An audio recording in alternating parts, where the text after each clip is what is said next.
देश की सबसे बड़ी समस्या क्या है? देश की सबसे बड़ी समस्या? अरे बेरोजगारी और क्या?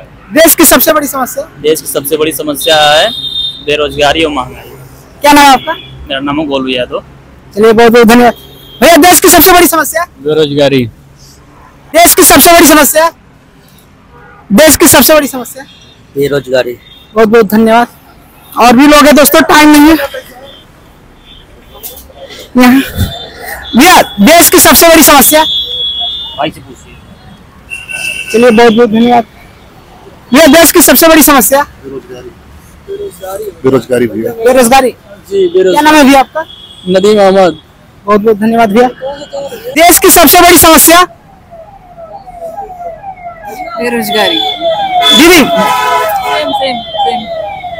चलिए बहुत बहुत धन्यवाद आपका। और भी भैया लोग हैं और सब लोग पढ़ रहे हैं दोस्तों, टाइम कम है और तुरंत रिव्यू लेके चलते हैं। भैया देश की सबसे बड़ी समस्या? रोजगार। देश की सबसे बड़ी समस्या? बेरोजगारी। भ्रष्टाचार। बेरोजगारी। चलिए बहुत बहुत धन्यवाद। देश की सबसे बड़ी समस्या? बेरोजगारी। बेरोजगारी। बहुत बहुत धन्यवाद। और भी विद्यार्थी है दोस्तों, नीचे तक जाकर बात करते हैं। देश की सबसे बड़ी समस्या? कोई बात नहीं। दीदी देश की सबसे बड़ी समस्या? बेरोजगारी। बहुत बहुत धन्यवाद। दीदी देश की सबसे बड़ी समस्या? बेरोजगारी।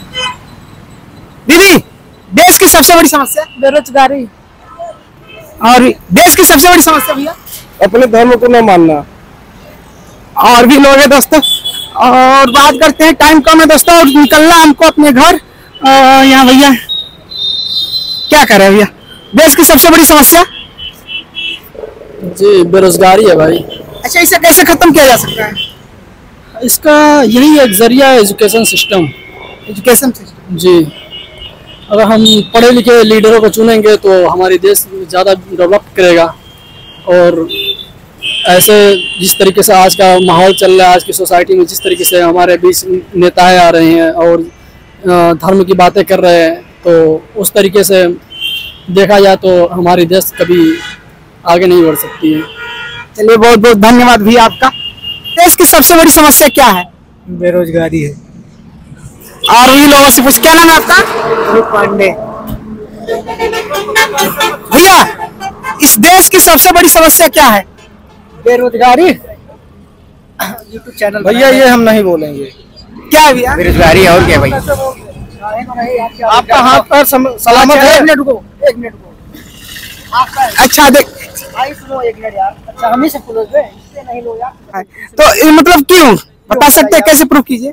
देखिए, इससे आपके दो हाथ हैं, दो पैर हैं, आपको भगवान ने इतना बड़ा दिमाग दिया है। अगर आप बेरोजगार हैं तो आप कुछ ना कुछ करते रहिए, कहीं भी जॉब करते रहिए, प्राइवेट दुकान रख लीजिए, कुछ भी रख लेंगे तो आप खाने के लिए तबाह नहीं होंगे। अगर आपके पास एक छोटी दुकान है, महीने में 10,000 20,000 आपको मिल रहा है तो बेरोजगार कहाँ से हुआ वो? ठीक है, बहुत अच्छा आप जवाब दिए। रोजगार नहीं, मैं जो ये भाई साहब कह रहे हैं ना कि मतलब दुकान खोल लीजिए, ये कर लीजिए, वो नौकरी नहीं है, उस पर बेरोजगारी दूर नहीं होगी, वो एक जीविका है। जीविका है, अपना मतलब परिवार का पोषण कर सकते हैं, लेकिन अपने बच्चों को पढ़ा लिखा रह सकते हैं। इस चीज को आप समझिए, इस चीज को आप समझिए। समझ रहे हैं, लेकिन आप अगर एक यूट्यूब चैनल चला सकते हैं तो उसमें से आप कुछ कमा रहे हैं। हम कमा रहे हैं लेकिन मोबाइल का सही इस्तेमाल कर रहे हैं ना। अब सभी लोग यूट्यूबर बन जाएंगे। एक मेरी दीदी बेटाई थी, लॉ स्टूडेंट थी, वो अपना फोकस पूरा लॉ स्टूडेंट जज की तैयारी करने में भैया लगाई थी, पूरा समय जज के लिए लगा रही है दिन रात। और दीदी बोल रही थी कि जज का वैकेंसी नहीं आ रहा है तो क्या वो कौन सा रोजगार करेगी? टीचर की वैकेंसी जो आप डरिएगा नहीं तो बात करिएगा। जी जी जी, मैं जब डरिएगा नहीं तो आपके ग्राम सभा में गौशाला बनी हुई है? बनी हुई है। गौशाला नहीं है मेरे, नहीं है, क्यों नहीं है? सरकार पैसा दे रही है, चारा पानी के लिए पैसा। मेरा मुद्दा यहाँ नहीं है। मेरा मुद्दा इतना ये बस मेरा मुद्दा उठाइए। मेरा सवाल यह था कि भारत की सबसे बड़ी समस्या क्या है? भारत की सबसे बड़ी समस्या बेरोजगारी। मेरा मतलब बस एक ही मोटो है भारत की सबसे बड़ी समस्या क्या है? रोजगार। क्या है भैया? बस मेरा सवाल ये था और मैं बस एक प्रश्न उत्तर चाहता हूँ। देखो, जो भारत की सबसे बड़ी समस्या है, बहुत पहले से भी और आज से भी, रोटी कपड़ा मकान, साथ में यहाँ की जनसंख्या तमाम प्रॉब्लम है। ठीक है, जिसकी वजह से हम सारी समस्याएं हैं। यानी अगर जनसंख्या कंट्रोल किया जाए, इंफ्रास्ट्रक्चर डेवलप किया जाए तो होगा। सरकार क्या करती है, वो सिर्फ राजनीति कर रही है, ठीक है। कभी ऐन वक्त पे लाकर ये मुद्दा तो कभी वो मुद्दा, इसके सिवाय सरकार के पास कोई मुद्दा नहीं है, ठीक है।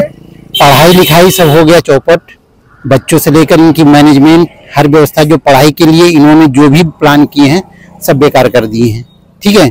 वो किस तरह से आप सबको बताइए, ये सब बताने की जरूरत नहीं है, सब देख रहे हैं। कुछ लोगों को मिर्ची लगती है कि भाई हमारी सरकार को क्यों कहते हैं। मुझे अच्छी तरीके से याद है कि आयोग का एक पेपर आउट हुआ या जो भी है, कुछ कापियां उस समय बनारस गए थे एग्जाम देने, कुछ कापियां बाद में पहुंची हैं, उसके लिए 2 गुट बढ़ गए। आयोग के लड़के, मैं प्रयागराज में रहता हूँ, घेराव कर रहे थे, तो एक गुट कह रहा है, मतलब पहले तो निकले एक ही मुद्दे पे, फिर वहां बढ़ जाते हैं कि मेरे योगी और मोदी जी को कुछ ना बोला जाए। ये लोगों के अंदर चल रहा है, एक तरह का एक जहर बो दिया गया दिमाग में, वही बढ़ रहा है। वही आज क्या है, हमें क्या चाहिए उसे नहीं मतलब, हमें मंदिर चाहिए, हमें मस्जिद चाहिए, बस इसी पे लड़ते रहो, सरकार का फायदा है, ठीक है। जागरूक हो रहे हैं ना भाई मैं जागरूक तो बहुत पहले से हूँ, जागरूक होने से ही केवल नहीं होगा ना। लोगों को क्या संदेश देंगे? भाई मैं लोगों को यही बताना चाहता हूँ कि आप मुद्दों की बात करिए, फ्री की। अभी जैसे गौशाला में क्या मिल रहा है, ये हर सरकार का नियम है। वो कोई भी सरकार आएगी, चाहे वो भाजपा हो चाहे जो हो, गरीबों को राशन मिलेगा, वो सब। ये इंटरनेशनल में भी यही होता है, जो सक्षम नहीं होते उन्हें खाना दिया जाता है, उनकी व्यवस्था की जाती है, जानवरों का, वो सब हर जगह है। ये कोई नई बात नहीं है, और ना ही ये सरकार अपनी जेब से दे रही है, ये हमारे आपके घर से आपकी जेब से जा रही है। तो मेरा बस इतना ही कहना है कि भाई आप अपने हक की बात करो, ना कि सरकार के पीछे भागो। और मीडिया से मुझे सबसे बड़ा शिकायत है, मीडिया कहती है कि हम चौथा पिलर हैं। भाई ऐसे पिलर नया में कितने मजदूर गिराते रहते हैं, ठीक है।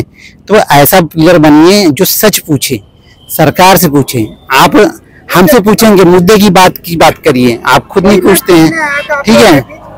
बस यही बात करने आया था। मैं मैजिक ड्राइवर हूँ और जहाँ जाता हूँ, विद्यार्थी भी एग्जाम हो रहा था तो मैं माल खाली करके आ रहा था, तो मैं मुद्दे की बात यही पूछा कि सब भारत की सबसे बड़ी समस्या क्या है, तो आप लोगों ने बहुत ही अच्छा जवाब दिया। तो इस सरकार में वो चीजें नहीं है, पढ़ाई का लेवल डाउन हो गया है, रोजगार नहीं है, ठीक है। और वही अगर बिहार का देखिए, बिहार एग्जाम दे रही है, ये क्या कर रहे हैं, एक तरह का पिटारा खोलते हैं, चाहे कोई भी सरकार है। चुनाव आया, पिटारा खोल दिया कि एग्जाम हो रहा है, ये हो रहा है, वो हो रहा है, ठीक है।